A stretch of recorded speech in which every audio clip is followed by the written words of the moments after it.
जय श्री राम। आज हम श्री गोस्वामी तुलसीदास जी द्वारा रचित पवित्र हनुमान चालीसा की एक और गहन चौपाई पर विचार करेंगे। यह चौपाई हमें उस परम सत्य का बोध कराती है जो भक्ति के मार्ग पर चलने वाले प्रत्येक साधक के लिए आधारशिला है। संकट कटै मिटै सब पीरा, जो सुमिरै हनुमत बलबीरा। अर्थात कट जाते हैं, आप भी आते हैं और सारी पीड़ाएं मिट जाती हैं जब कोई बलशाली श्री हनुमान का स्मरण करता है। ये चौपाई श्री हनुमान के स्मरण की महिमा का गुणगान करती है और ये वचन देती है कि उनके नाम का स्मरण करने मात्र से जीवन के सभी दुख और कष्ट दूर हो जाते हैं। यहाँ संकट और पीड़ा दो महत्वपूर्ण शब्द हैं जो मानव जीवन में आने वाली विविध प्रकार की कठिनाइयों को दर्शाते हैं। संकट से तात्पर्य उन बाहरी बाधाओं, खतरों और दुर्भाग्य से है जो हमारे जीवन में अप्रत्याशित रूप से आते हैं। ये शारीरिक बाधाएं हो सकती हैं, जैसे कोई दुर्घटना, या सामाजिक कठिनाइयां जैसे संबंध विच्छेद या आर्थिक समस्याएं। यह मानसिक भय भी हो सकता है, प्रेतों और नकारात्मक शक्तियों का डर, या वे अदृश्य बाधाएं जो हमें सत्य के मार्ग से विचलित करती हैं।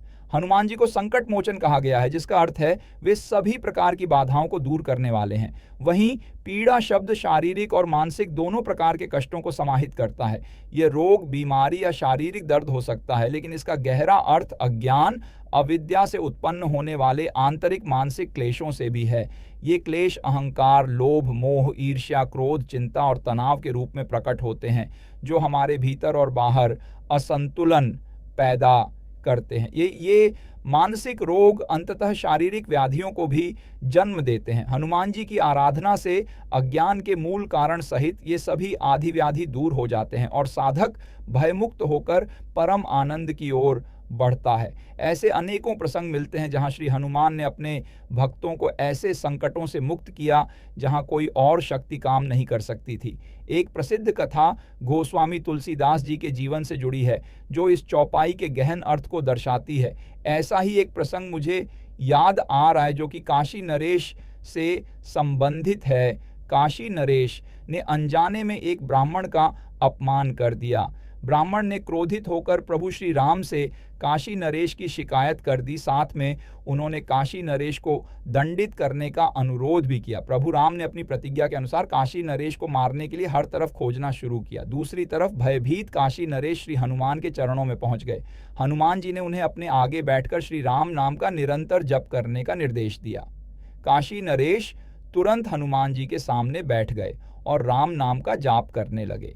जब प्रभु राम ने काशी नरेश को देखा तो उन्होंने काशी नरेश की ओर बढ़ते हुए उन पर बाण चला दी।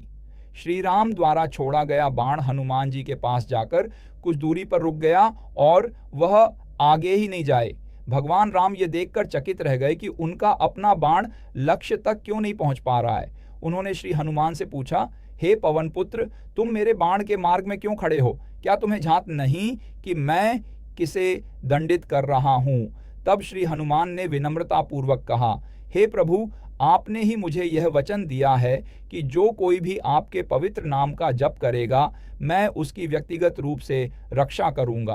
काशी नरेश इस समय पूर्ण असहाय अवस्था में आपके नाम का जप कर रहे हैं। यदि मैं उनकी रक्षा नहीं करता तो आपके ही वचन का अनादर होता और आपके पवित्र नाम की महिमा कम हो जाती। श्री हनुमान के इस तर्क को सुनकर प्रभु राम अत्यंत प्रसन्न हुए और उन्होंने काशी नरेश को क्षमा कर दिया। ये कथा इस चौपाई के मर्म को अत्यंत स्पष्टता से उद्घाटित करती है कि श्री हनुमान अपने भक्तों को हर प्रकार के संकट से बचाते हैं, चाहे वह संकट स्वयं ईश्वर की आज्ञा से क्यों न आया हो। यह उनकी अटूट भक्ति, उनके वचन के प्रति निष्ठा और अपने भक्तों के प्रति उनकी असीम करुणा को दर्शाता है। इस चौपाई का मात्र बौद्धिक ज्ञान पर्याप्त नहीं, इसे अपने हृदय के अंतर्मन में उतारना है, इसे महसूस करना है। जब हम पूर्ण विश्वास और श्रद्धा से श्री हनुमान का स्मरण करते हैं तो वे हमारी सभी पीड़ाओं को दूर कर देते हैं। उनकी कृपा से हमारे जीवन के सभी भय, चाहे वे आंतरिक हों या बाहरी, मिट जाते हैं। यह स्मरण हमें केवल समस्याओं से मुक्ति नहीं दिलाता, अपितु हमें उस परम आनंद और शांति की ओर ले जाता है जो जन्म मृत्यु के चक्र से परे है। आइए हम भी इस पावन नाम का निरंतर स्मरण करें और श्री हनुमान की असीम कृपा का अनुभव करें।